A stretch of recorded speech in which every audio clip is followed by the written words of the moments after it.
Comment peindre un portrait ressemblant à la peinture acrylique? Comment peindre un portrait réaliste à partir d'une photographie? Bonjour, c'est Claude. La peinture de portrait paraît inaccessible pour beaucoup de peintres, mais en fait il ne faut pas se décourager. Aujourd'hui j'ai choisi de peindre un acteur très connu de tous, Pierre Richard. Un beau personnage, un beau modèle, avec une belle expression qu'il va falloir rendre à la peinture acrylique. Alors comment obtenir une ressemblance parfaite? Ce n'est pas une mince affaire. Je vous l'avoue, je vais être franc avec vous, la peinture de portrait, ce n'est pas le plus facile à faire en peinture acrylique. Mais si on respecte quelques étapes simples, ah, 3 étapes. Première étape, la ressemblance étant primordiale, il va falloir mettre en place de façon fidèle les différents éléments du visage dans les bonnes proportions. Deuxième étape, c'est de poser les valeurs, et je vais rester simple en étant monochrome avec une couleur terre foncée et du blanc. Et la troisième étape, c'est la mise en place des couleurs. Alors si l'aventure vous tente, suivez-moi. Alors sur un panneau de contreplaqué recouvert d'une peinture grise d'un gris moyen, je commence par mettre en place les traits du visage avec un pinceau fin et un brun Van Dyck. Et progressivement, j'ajuste tout ça et je commence maintenant à mettre les tons plus clairs avec du blanc. Et quand j'ai des tons moyens, je vais mélanger le blanc avec le brun Van Dyck pour essayer de trouver un ton intermédiaire, comme par exemple pour les lèvres. Et tout ça bien sûr à l'aide du vidéoprojecteur, vous l'avez remarqué. Et j'obtiens ainsi une excellente base monochrome pour commencer à appliquer les couleurs.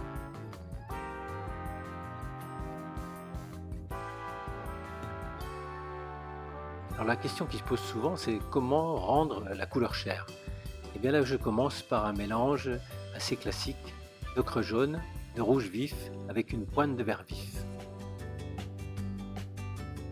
Et bien sûr du blanc.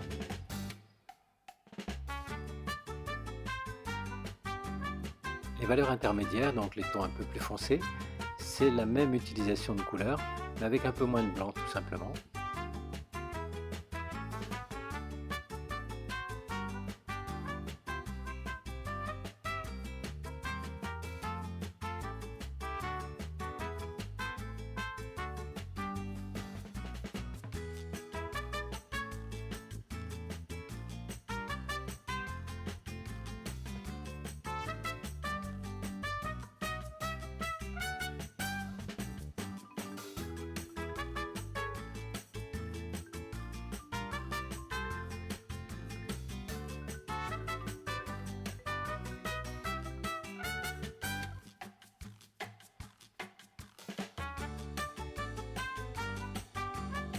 Je pose déjà quelques couleurs plus claires, des rayons de lumière avec le même mélange mais plus clair.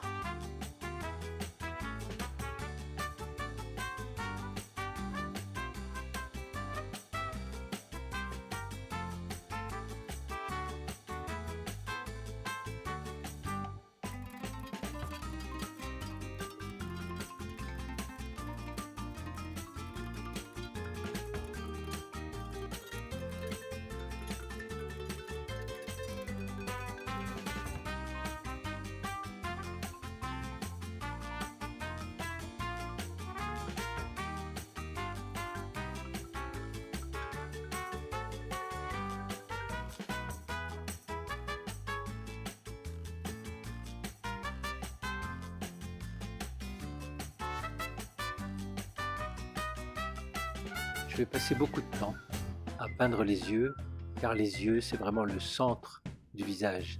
Il faut qu'il soit vraiment très bien réalisé parce que l'éclat des yeux va conditionner tout le reste de la peinture.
Quant à la couleur des ombres, comme l'arête du nez, le mélange est similaire avec de l'ocre jaune, mais cette fois-ci un rouge, non plus un rouge vif, mais un rouge carmin et éventuellement un peu de sienne brûlée.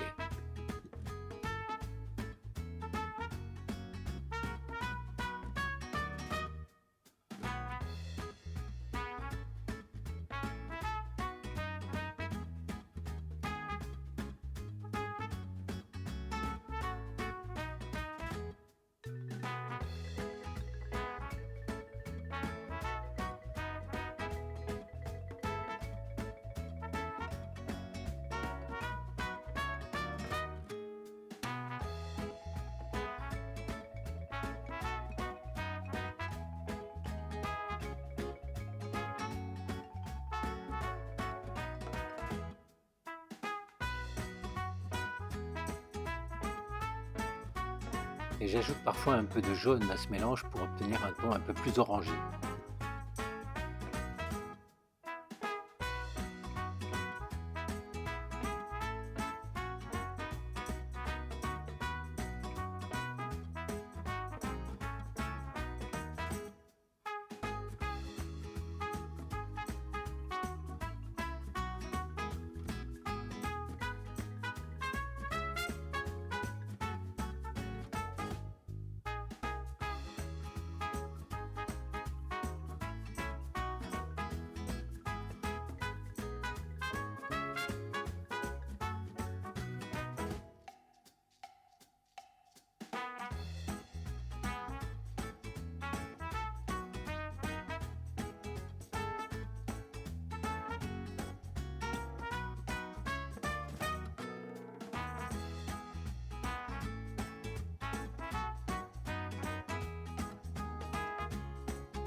Et vous le voyez, je progresse ainsi sur toutes les parties du visage avec quasiment la même base de couleurs, c'est-à-dire de l'ocre jaune, du rouge, soit du rouge vif, soit du rouge carmin, éventuellement un peu de jaune, quelquefois un peu de sienne brûlée et une pointe de vert vif.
Je reviens encore sur les yeux en insistant bien pour essayer d'obtenir vraiment un regard vif qui va conditionner tout le reste de la peinture.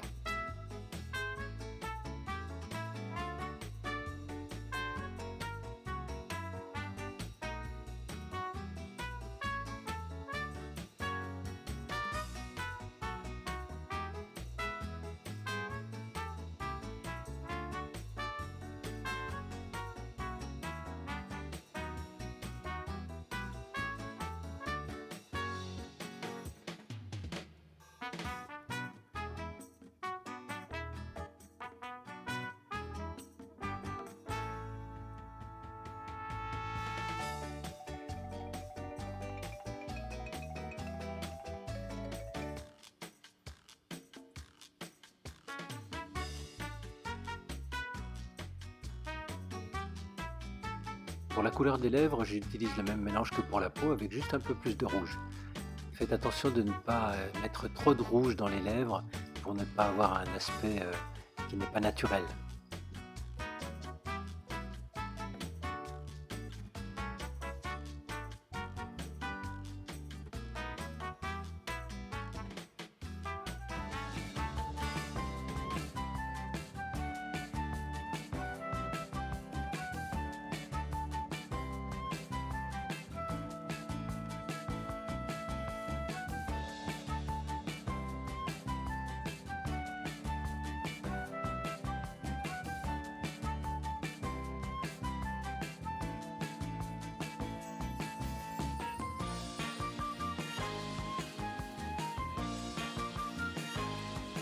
Avec un pinceau fin, je commence à mettre en place la moustache et la barbe avec un bleu clair, mélange de blanc et de bleu de cobalt.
Petite touche de lumière sur la pointe du nez avec un blanc presque pur.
Maintenant, la peinture des cheveux, je commence par une base avec un gris rosé assez foncé.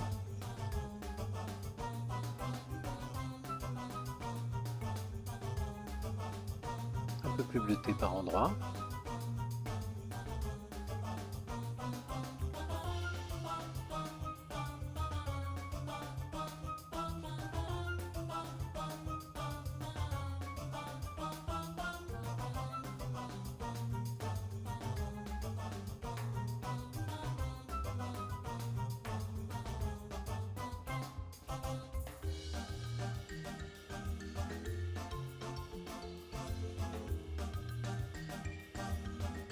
Et maintenant les valeurs les plus claires avec un blanc légèrement rosé, un peu jaunâtre même par endroits.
Beaucoup de nuances dans les cheveux avec des petits traits de pinceau vifs.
Et maintenant le cou beaucoup plus sombre avec une base mélange d'ocre jaune, de rouge carmin et d'ombre brûlée, voire de sienne brûlée.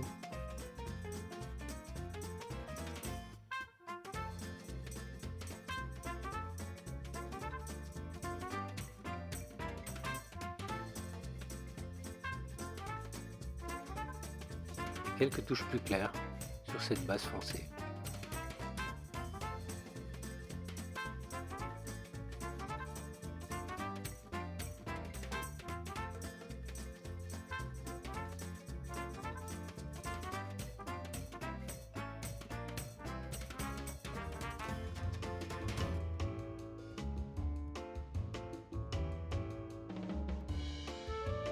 Les vêtements, notamment le col de la chemise rouge et la veste plutôt marron foncé, sont à peine ébauchés.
Et vous le voyez, je réajuste en permanence couleurs et valeurs.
Et voilà, le portrait de Pierre Richard est terminé en un peu moins de 2 heures et de façon relativement simple si on respecte surtout les 2 premières étapes, c'est-à-dire les étapes qui consistent à obtenir une base parfaite au niveau de la ressemblance, mais une base monochrome.